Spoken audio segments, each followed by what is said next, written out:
എനിക്ക് CR7 ഇഷ്ടം, Ronaldo ഭയങ്കര ഇഷ്ടമാണ്. അതെന്താന്ന് വിചാരിച്ചാല് ഞാന് എന്താണ് ഫുട്ബോള് കണ്ട് തുടങ്ങി തൊട്ട് ഞാൻ ക്രിസ്ത്യാനോ റൊണാൾഡോനെ തന്നെ കണ്ടിട്ട് ഭയങ്കര ഒരു അട്രാക്ഷനായി. പിന്നെ അത് വിടുന്നില്ല, ഇവിടെ തന്നെ ഉണ്ടെങ്കിൽ റൊണാൾഡോനെ ഭയങ്കര ഇഷ്ടമാണ്. എപ്പോഴാണ് കാണാൻ പറ്റിയെങ്കിൽ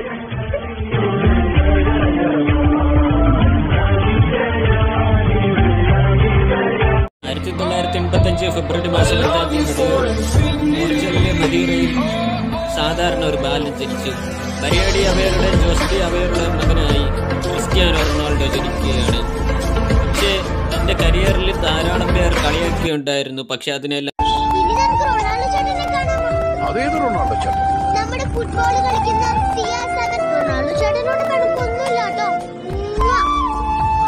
കൊച്ചുകുട്ടിയുടെ ഒരു ക്രഷായി മാറിയില്ല, അത്രയും വലിയ കാര്യമില്ല. അതിനെല്ലാം പ്രയാസമാണ് കൊച്ചുകുട്ടികളുടെ മനസ്സിൽ കണ്ണമില്ലെന്നാണല്ലോ. അയാൾ ഇത്ര കൊച്ചുകുട്ടിയുടെ ക്രഷായി മാറിയില്ല, അതാണ് വലിയ കാര്യം. അതിനെല്ലാം അയാൾ മറികടക്കുകയായിരുന്നു. ഒരുവിധം കാലത്തിന്റെ ചക്രത്തിൽ അയാൾ മുന്നേറുന്നു. പക്ഷേ ഇതിനു മുമ്പ് അയാൾക്കൊരു കഠിനമായ ഒരു കഥയുണ്ടായിരുന്നു. അന്ന് അദ്ദേഹത്തിന്റെ പേര് ഒരു സൂപ്പർ സ്റ്റാറിന്റെ പേര് കാരണമാണെന്ന് പറഞ്ഞാൽ നിങ്ങൾ റൊണാൾഡ് റീഗർ എന്ന വലിയ മനുഷ്യന്റെ പേര്, റൊണാൾഡോ എന്ന് പറയുന്ന വലിയ മനുഷ്യന്റെ, പിന്നീട് അമേരിക്കൻ പ്രസിഡന്റായ വലിയ മനുഷ്യന്റെ ആരാധകനായിരുന്നു ജോസ്റ്റി അവേറോ. ആ പേര് ഇടുകയാണ് ചെയ്തത്. തന്റെ അച്ഛൻ ബാങ്കിലെ തൂപ്പുകാരനായിരുന്നു. പക്ഷെ അതിനെ വരെ ക്ലാസ്സിലെ കുട്ടികൾ വരെ കളിയാക്കുമായിരുന്നു.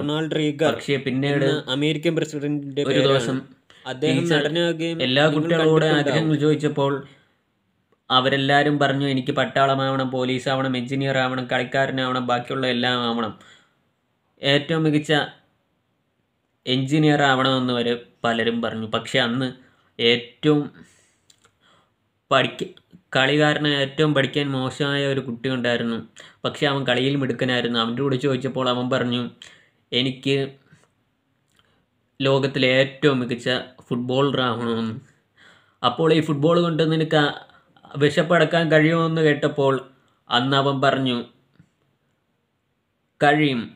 പക്ഷേ പിന്നീട് ഒരു ദിവസം തൻ്റെ പഠിത്തത്തിൽ മാർക്ക് കുറഞ്ഞുകൊണ്ട് തൻ്റെ അച്ഛനൊപ്പം താൻ മീൻ വിൽക്കാൻ പോയാൽ മതി എന്ന് പറഞ്ഞു. അച്ഛനെ അന്ന് പറഞ്ഞപ്പോൾ ആ കുട്ടിക്ക് സഹിച്ചില്ല. പിന്നീട് ആ നാട്ടിൽ നിന്ന് തന്നെ വെളിയിൽ പോയി അവിടുന്ന് വിമാനം കയറുകയാണ്.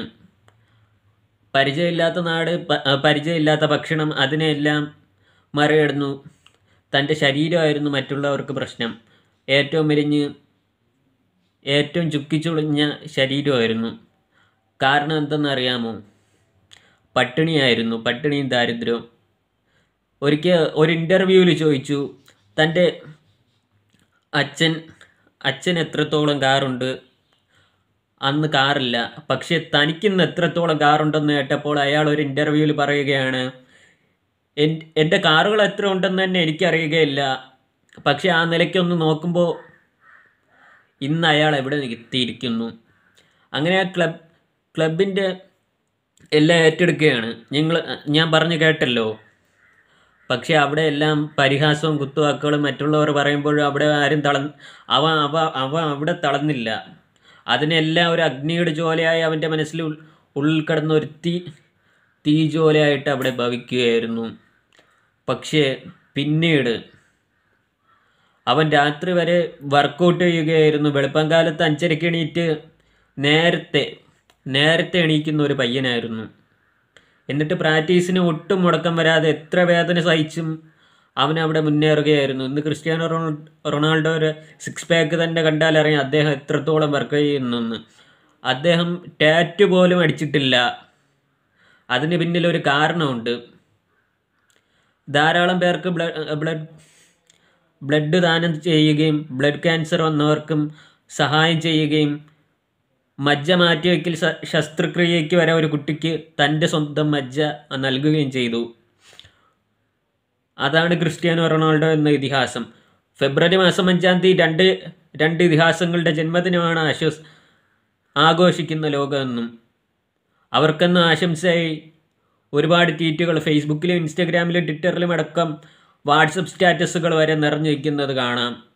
ഇതിഹാസങ്ങൾ അടയാളപ്പെടുത്തിയ കാലമാണ് അയാളുടെ കാലം. ഇനി വരുമോ എന്നറിയില്ല. ഇനിയൊരു താരം അവതാരം എടുക്കേണ്ടിയിരിക്കുന്നു. ആ ക്ലബ്ബ് കഴിഞ്ഞ് പിന്നീട് മാഞ്ചസ്റ്റർ യുണൈറ്റഡ് അദ്ദേഹത്തിന് വിലയ്ക്ക് വാങ്ങിക്കുകയായിരുന്നു. പിന്നീട് അതും കഴിഞ്ഞ് റയൽ മാഡ്രിഡ് വാങ്ങിക്കുകയായിരുന്നു. 2019-18 ആണെന്ന് തോന്നുന്നു യുവന്റസ് ക്ലബ്ബ് വാങ്ങിക്കുന്നു. പിന്നെയും മാഞ്ചസ്റ്റർ യുണൈറ്റഡ് വാങ്ങിക്കുകയായിരുന്നു. ഈയിടെ കഴിഞ്ഞ ഖത്തർ വേൾഡ് കപ്പിൽ തന്നെ ബാക്ക് ബെഞ്ചിലിരിക്കുകയും എതിരാളികളായ ടീമുകൾ ജയിച്ചപ്പോൾ പൊട്ടിക്കരയുകയും ചെയ്ത് ഇറങ്ങി വന്ന ക്രിസ്ത്യാനോ റൊണാൾഡോയെ കണ്ടുവല്ലോ. അത് തൻ്റെ മനസ്സിനെ പരാജയപ്പെടുത്തിയാണ്. പക്ഷെ അവിടെ മാത്രമേ അദ്ദേഹം തളർന്നിട്ടുള്ളൂ. പണമാണ് ലക്ഷ്യമെങ്കിൽ അദ്ദേഹത്തിന് നോക്കാമായിരുന്നു പണമെന്ന്. പക്ഷേ ഇതല്ല, സൗഹൃദങ്ങൾ പോലും ഒറ്റിക്കളഞ്ഞായിരുന്നു അദ്ദേഹത്തെ. അത്രമാത്രം വേദനകൾ സഹിച്ച് അദ്ദേഹം മുന്നോട്ട് പോയി. പക്ഷേ ഏറ്റവും വലിയ ഓഫറായിരുന്നു 2023 വന്ന അൽ നാസർ FC. $200 മില്യൺ അദ്ദേഹത്തെ വാങ്ങിച്ചത്. പിന്നീട് ഞാൻ അതിനു മുമ്പ് പറഞ്ഞില്ലല്ലോ ആ ടീച്ചറിനെ പറ്റിയ ഇത്. ആ സ്കൂൾ തന്നെ ആ പയ്യൻ വിലയ്ക്ക് വാങ്ങിക്കുകയായിരുന്നു. ഒരിക്കൽ വിൻഡോയിലൂടെ നോക്കുമ്പോൾ, വിമാനത്തിൻ്റെ വിൻഡോയിലൂടെ നോക്കുമ്പോൾ തൻ്റെ പേരിലുള്ള എയർപോർട്ടായിരുന്നു അന്ന് കാണുന്നത്. ക്രിസ്ത്യാനോ റൊണാൾഡോ എയർപോർട്ട് പോർച്ചുഗലിലെ. ഇന്ന് നിങ്ങൾക്ക് പോയാലും അവിടെ കാണാൻ പറ്റും.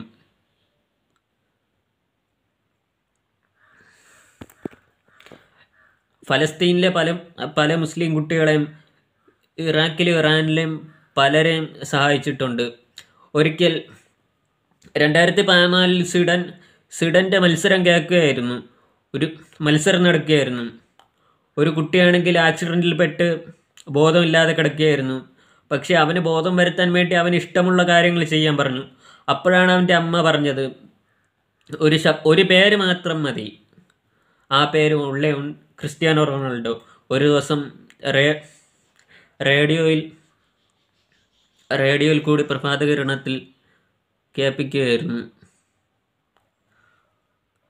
അവിടെ ധാരാളം ക്രിസ്ത്യാനോ റൊണാൾഡോയുടെ പോസ്റ്ററുകളും സ്റ്റിക്കറുകളും എന്തിനടക്കം ക്രിസ്ത്യാനോ റൊണാൾഡോയുടെ പലതരം ആക്ഷനുകൾ അടങ്ങിയ ഫോട്ടോ വരെ ഒട്ടിച്ചു വെച്ചു. പിന്നീട് അവൻ്റെ അടുത്ത് ഫോട്ടോ വരെ വെച്ചു കൊടുത്തു. പിന്നെ അത് ഓർത്തില്ല.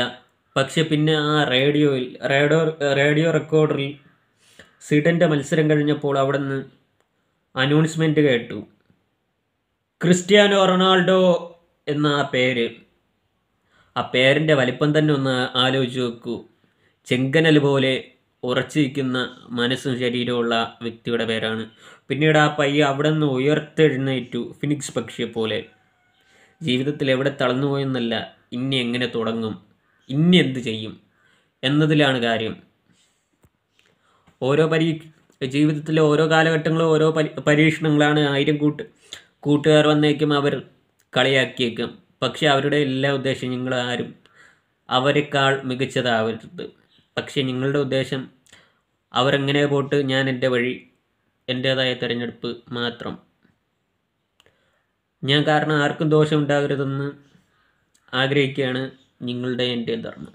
ഞാൻ ഇത്രയും പറഞ്ഞു നിർത്തുന്നു. അദ്ദേഹത്തിൻ്റെ നേട്ടങ്ങൾ പറഞ്ഞാൽ ഒരുപാടുണ്ട്. 2008 മുതൽ പിന്നെ 2017 വരെ അദ്ദേഹത്തിന് ബാലൻഡിയർ കിട്ടിയിട്ടുണ്ട്. ആകെ ഇതിൻ്റെ ഇടയ്ക്ക് കിട്ടാത്ത ഒന്നുണ്ട്. ബാലൻഡിയറിൽ 2016 അദ്ദേഹത്തിന് കിട്ടാത്തത്. 15 കിട്ടി.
പൊക്കിടയിൽ ഇങ്ങനെ ചേടി നടക്കുന്ന 1.5 ചാണിന്റെ പിസ്റ്റളല്ല, ഗണ്ണ്, നല്ല ഡബിൾ ബാരൽ